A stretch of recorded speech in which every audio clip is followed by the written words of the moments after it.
नमो भगवते वासुदेवाय नमः। आप सभी का आपके अपने चैनल आध्यात्मिक सागर में हार्दिक स्वागत है। आज मैं आप सभी के समक्ष ज्येष्ठ मास के महात्म्य का अध्याय 23 प्रस्तुत करने जा रही हूँ। ज्येष्ठ मास महात्म्य के प्रथम 22 अध्याय हमारे चैनल पर अपलोडेड हैं। आप उन्हें प्लेलिस्ट में जाकर सुन सकते हैं। हमारे चैनल आध्यात्मिक सागर पर श्रीमद् भगवद गीता सार की महात्म्य और अध्याय की वीडियोस भी हर दिन नियम से अपलोड होती हैं। आप उन्हें भी जरूर सुनिएगा। तो आइए शुरू करते हैं ज्येष्ठ मास महात्म्य का अध्याय 23। इस अध्याय में धर्म तीर्थ आदि की महिमा, जिसमें यमुना स्नान का महत्व और हेमकुंडल वैश्य और उसके पुत्रों की कथा, जिसमें स्वर्ग तथा नरक में ले जाने वाले शुभ अशुभ कर्मों का वर्णन है। नारद जी कहते हैं, धर्म के ज्ञाता युधिष्ठिर, कुरुक्षेत्र से तीर्थ यात्री को परम प्राचीन धर्म तीर्थ में जाना चाहिए, जहां महाबाग धर्म ने उत्तम तपस्या की थी। धर्मशील मनुष्य एकाग्र चित्त होकर वहां स्नान करके अपनी 7 पीढ़ियों तक को पवित्र कर देता है। वहां से उत्तम कलाप वन की यात्रा करनी उचित है। उस तीर्थ में एकाग्रता पूर्वक स्नान करके मनुष्य अग्निष्टोम यज्ञ का फल पाता है और विष्णु लोक को जाता है। राजन, तत्पश्चात मानव सौगंधिक वन की यात्रा करे। उस वन में प्रवेश करते ही वह सब पापों से मुक्त होता है।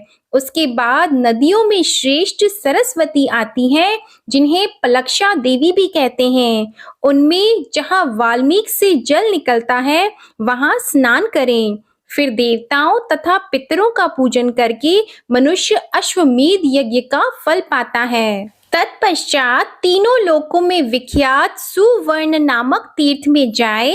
वहां पहुंचकर भगवान शंकर की पूजा करने से मनुष्य अश्वमेध यज्ञ का फल पाता है और गणपति पद को प्राप्त होता है। वहां से धूमवंती को प्रस्थान करे। उसके बाद देवी के दक्षिणार्ध भाग में यथावर्त नामक स्थान है।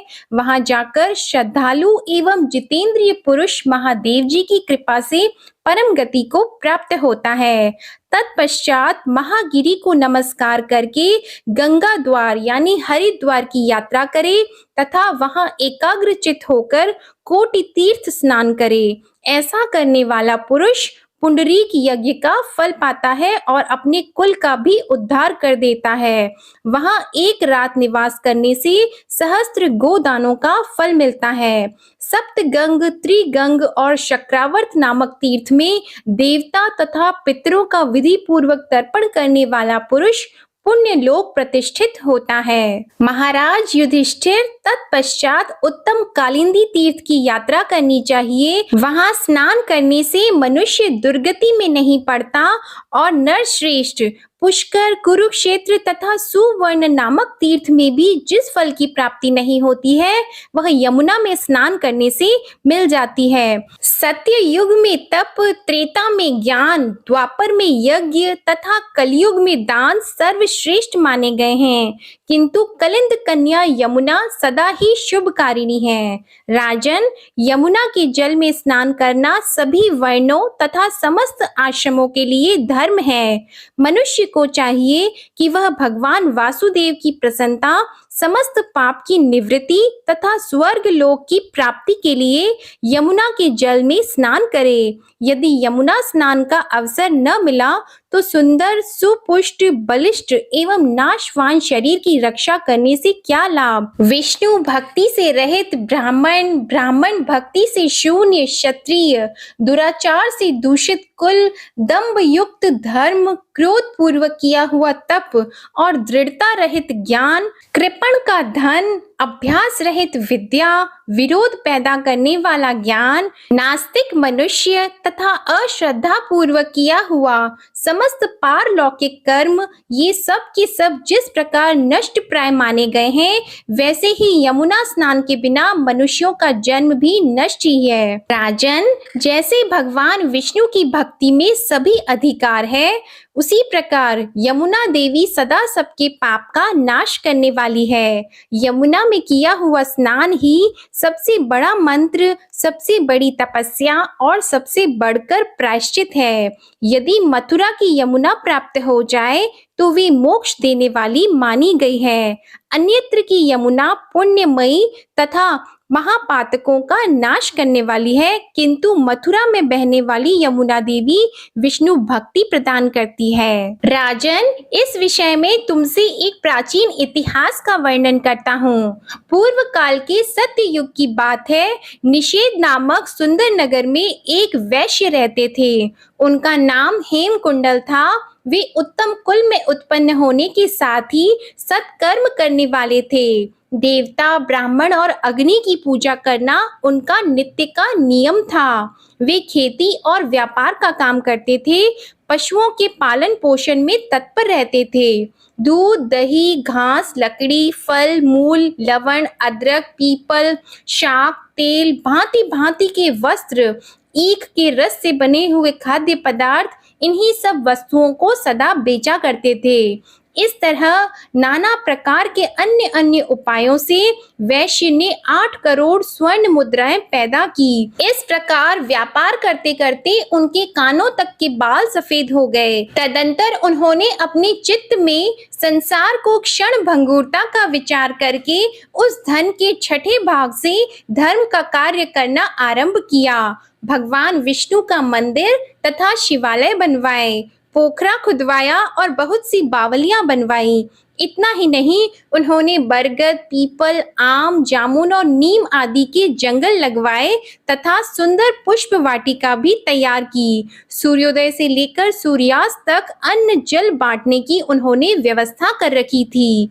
नगर के बाहर चारों ओर अत्यंत शोभायमान पांसले बनवा दिए। राजन, पुराणों में जो जो दान प्रसिद्ध हैं, वे सभी दान उन धर्मात्मा वैश्य ने दिए थे। वे सदा ही दान, देव पूजा तथा अतिथि सत्कार में लगे रहते थे। इस प्रकार धर्म कार्य में लगे हुए वैश्य के 2 पुत्र हुए। उनके नाम थे श्री कुंडल और विकुंडल। उन दोनों के सिर पर व्यापार का भार छोड़कर हेमकुंडल तपस्या करने के लिए वन में चले गए। वहां उन्होंने सर्वश्रेष्ठ देवता वरदायक भगवान गोविंद की आराधना में संलग्न होकर तपस्या द्वारा अपने शरीर को क्षीण कर डाला तथा निरंतर श्री वासुदेव में मन लगाए रहने के कारण वे वैष्णव धाम को प्राप्त हुए, जहां जाकर मनुष्य को शोक नहीं करना पड़ता।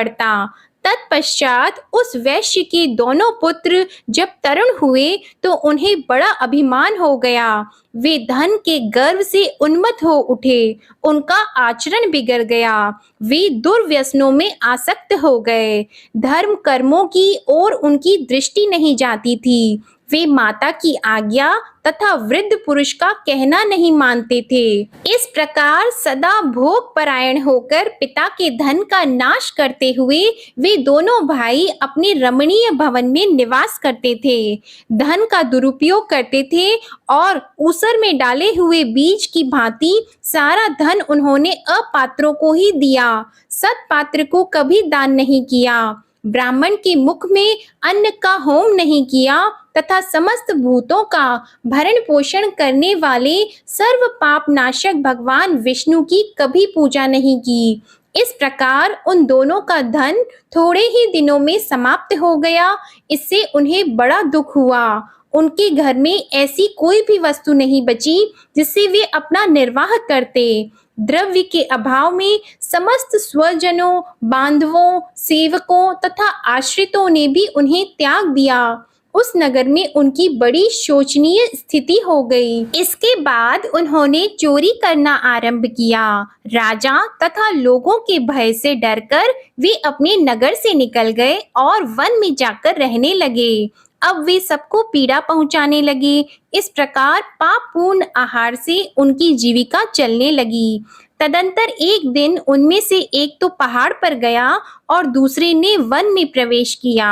राजन, उन दोनों में जो बड़ा था उसे सिंह ने मार डाला और छोटे को सांप ने डस लिया।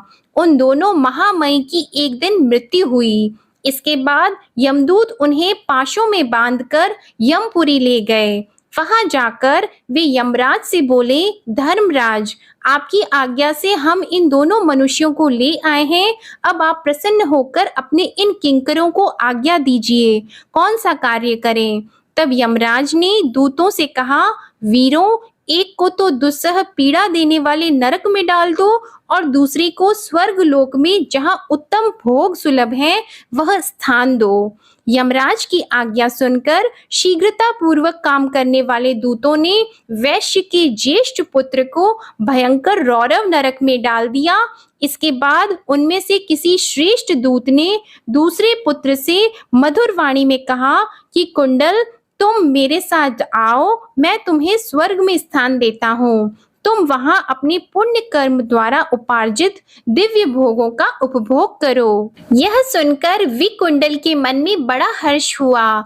मार्ग में अत्यंत विस्मित होकर उसने दूत से पूछा, दूत प्रवर, मैं आपसे अपने मन का एक संदेह पूछ रहा हूँ। हम दोनों भाइयों का एक ही कुल में जन्म हुआ, हमने कर्म भी एक सा ही किया तथा दुर्मृत्यु भी हमारी एक सी ही हुई। फिर क्या कारण है कि मेरे ही समान कर्म करने वाला मेरा बड़ा भाई नरक में डाला गया और मुझे स्वर्ग की प्राप्ति हुई?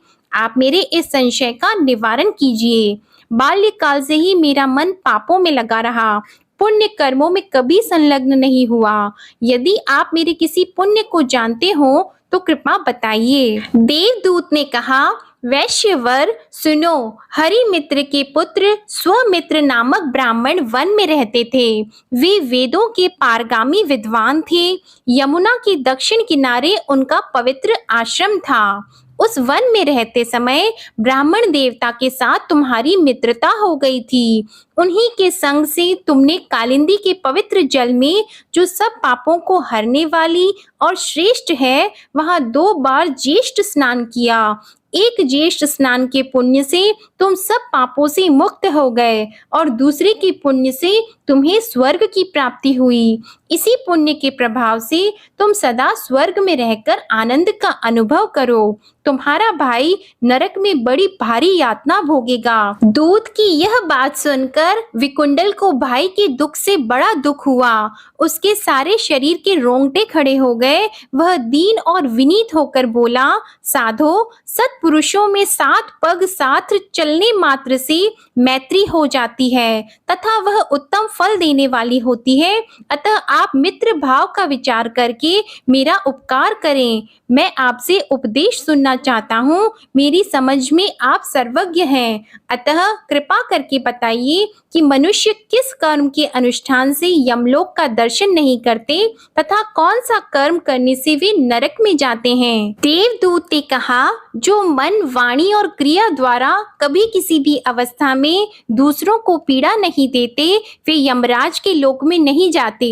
अहिंसा परम धर्म है, अहिंसा ही श्रेष्ठ तपस्या है और अहिंसा को ही मुनियों ने सदा श्रेष्ठ दान बताया है। वैश्य प्रवर, जिसने इस लोक में संपूर्ण भूतों को अभय दान कर दिया है, उसी ने संपूर्ण तीर्थों में स्नान किया है तथा वह संपूर्ण यज्ञों की दीक्षा ले चुका है। जो ब्राह्मण प्रतिदिन अग्नि पूजा, देव पूजा, गुरु पूजा और द्विज पूजा में तत्पर रहते हैं, वे स्वर्ग लोक में जाते हैं। बावली, कुआं और पोखरे बनवाने आदि के पुण्य का कभी अंत नहीं होता, क्योंकि वहां जलचर और थलचर जीव सदा अपनी इच्छा के अनुसार जल पीते रहते हैं। देवता भी बावली आदि बनवाने वाले को नित्य दान परायण कहते हैं।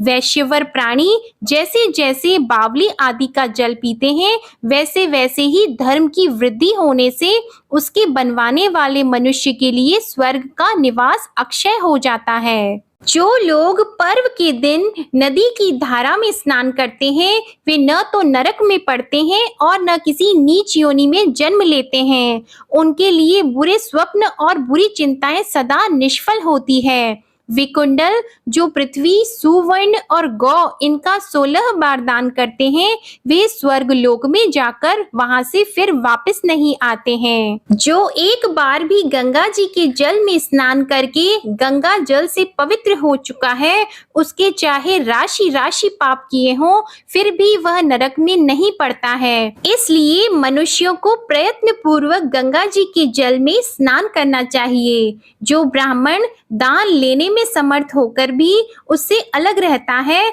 वह आकाश में तारा बनकर चिरकाल तक प्रकाशित होता रहता है। जो क्रोध का कारण उपस्थित होने पर भी कभी क्रोध के वशीभूत नहीं होता, उस अक्रोधी पुरुष को इस पृथ्वी पर स्वर्ग का विजेता समझना चाहिए। जो पुत्र माता पिता की देवता के समान आराधना करता है, वह कभी यमराज के घर नहीं जाता। वैश्य बोला, सौम्य, आपकी बात सुनकर मेरा चित्त प्रसन्न हो गया है। गंगा जी का जल और सत्पुरुषों का वचन ये शीघ्र ही पाप नष्ट करने वाले हैं। दूसरों का उपकार करना और प्रिय वचन बोलना यह साधु पुरुषों का स्वाभाविक गुण है। अतः देवदूत, आप कृपा करके मुझे यह बताइए कि मेरे भाई का नरक से तत्काल उद्धार कैसे हो सकता है। देवदूत ने कहा, वैश्य, तुमने पूर्ववर्ती 8वें जन्म में जिस पुण्य का संचय किया है, वह सब अपने भाई को दे डालो। यदि तुम चाहते हो कि उसे भी स्वर्ग की प्राप्ति हो जाए, तो तुम्हें यही करना चाहिए। विकुंडल ने पूछा, देवदूत, वह पुण्य क्या है? मेरे प्राचीन जन्म का परिचय क्या है? ये सब बातें बताइए, फिर मैं शीघ्र ही वह पुण्य भाई को अर्पण कर दूंगा। देवदूत ने कहा, पूर्व काल की बात है। पुण्यमय मधुवन में एक ऋषि रहते थे, जिनका नाम शकुनी था। वे तपस्या और स्वाध्याय में लगे रहते थे और तेज में ब्रह्मा जी के समान थे। उनके रेवती नाम की पत्नी के गर्भ से 9 पुत्र उत्पन्न हुए, जो 9 ग्रहों के समान शक्तिशाली थे। उनमें से ध्रुव, शाली, बुध, तार और ज्योतिष्मान ये 5 पुत्र अग्निहोत्र हुए। उनका मन गृहस्थ धर्म के अनुष्ठान में लगता था। शेष 4 ब्राह्मण कुमार, जो निर्मोह, जितकाम, ध्यान काष्ठ और गुपादिक के नाम से प्रसिद्ध थे, वे घर की ओर से विरक्त हो गए। वे मिट्टी के ठेले, पत्थर और सुवर्ण में समान भाव रखते थे। जिस किसी भी वस्तु से अपना शरीर ढक लेते थे, जो कुछ भी खाकर पेट भर लेते थे, जहां सांझ हुई वहीं ठहर जाते थे। वे नित्य भगवान का ध्यान किया करते थे। उन्होंने निद्रा और आहार को जीत लिया था और समस्त चराचर जगत को विष्णु रूप देखते हुए लीला पूर्वक पृथ्वी पर विचरते रहते थे। उन्हें तत्व ज्ञान का साक्षात्कार हो गया था। उनके सारे संशय दूर हो गए थे और वे चिन्मय तत्व के विचार में अत्यंत प्रवीण थे। वैश्य, उन दिनों तुम अपनी पूर्ववर्ती 8वें जन्म में एक गृहस्थ ब्राह्मण के रूप में थे। तुम्हारा निवास मध्य देश में था और एक दिन उपयुक्त 4 ब्राह्मण सन्यासी किसी प्रकार घूमते घामते मध्याह्न के समय तुम्हारे घर पर आए। उस समय उन्हें भूख और प्यास सता रही थी। बलि वैश्वदेव के पश्चात तुमने उन्हें अपने घर के आंगन में उपस्थित देखा। उन पर दृष्टि पड़ते ही तुम्हारे नेत्रों में आनंद के आंसू छलक आए। तुम्हारी वाणी गद्य हो गई। तुमने बड़े वेग से दौड़कर उनके चरणों में साष्टांग प्रणाम किया। फिर बड़े आदर भाव के साथ दोनों हाथ जोड़कर मधुर वाणी से उन सबका अभिनंदन करते हुए कहा, आज मेरा जन्म और जीवन सफल हो गया। आज मुझ पर भगवान विष्णु प्रसन्न है। मैं सनाथ और पवित्र हो गया। आज मैं, मेरा घर तथा मेरे सभी कुटुंबी धन्य हो गए। उन चरणों का दर्शन हुआ जो तीनों ताप का विनाश करने वाला है। भगवान विष्णु की भांति आप लोगों का दर्शन भी किसी धन्य व्यक्ति को ही होता है। इस प्रकार उनका पूजन करके तुमने अतिथियों के पांव पखारे और चरणोदक लेकर बड़ी श्रद्धा के साथ अपने मस्तक पर चढ़ाया। वे चारों परमहंस तृप्त होकर रात को तुम्हारे भवन में विश्राम और सूर्य आदि के भी प्रकाशक पर ब्रह्मा का ध्यान करते रहे। उनका आतिथ्य सत्कार करने से जो पुण्य तुम्हें प्राप्त हुआ है, उसका 1000 मुखों से भी वर्णन करने में मैं असमर्थ हूँ। यदि कभी किसी गृहस्थ के घर पर ब्रह्मा ज्ञानी महात्मा आकर संतोष पूर्वक विश्राम करें, तो वे उसके जन्म भर के पापों का अपनी दृष्टिपात मात्र से नाश कर डालते हैं। एक रात गृहस्थ के घर पर विश्राम करने वाला सन्यासी उसके जीवन भर के सारे पापों को भस्म कर देता है। वैश्य, वही पुण्य तुम अपने भाई को दे दो जिसके द्वारा उसका नरक से उद्धार हो जाए। देवदूत की यह बात सुनकर विकुंडल ने तत्काल ही वह पुण्य अपने भाई को दे दिया। तब उसका भाई भी प्रसन्न होकर नरक से निकल आया।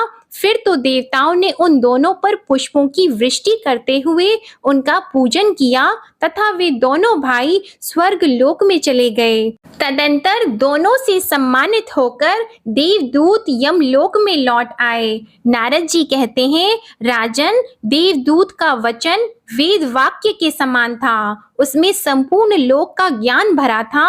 उसे वैश्य पुत्र विकुंडल ने सुना और अपने किए हुए पुण्य का दान देकर अपने भाई को भी तार दिया। तत्पश्चात वह भाई के साथ ही देवराज इंद्र के श्रेष्ठ लोक में गया।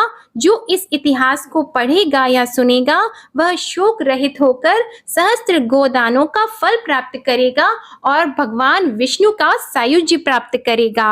आज की कथा समाप्त हुई। बोलो भगवान विष्णु और माता लक्ष्मी की जय। ओम नमो भगवते वासुदेवाय नमः। आप सभी पर भगवान विष्णु और माता लक्ष्मी की कृपा सदा बनी रहे। आशा करती हूँ आप सभी को ज्येष्ठ मास के महात्म्य की कथा में आनंद आ रहा होगा। हमारे चैनल आध्यात्मिक सागर पर श्रीमद् भगवद गीता सार के महात्म्य और अध्याय की वीडियोस हर दिन नियम से अपलोड होती है। आप उन्हें भी जरूर सुनिएगा। वीडियो पसंद आए तो इसे लाइक करें, शेयर करें और नए हैं तो चैनल को सब्सक्राइब करें।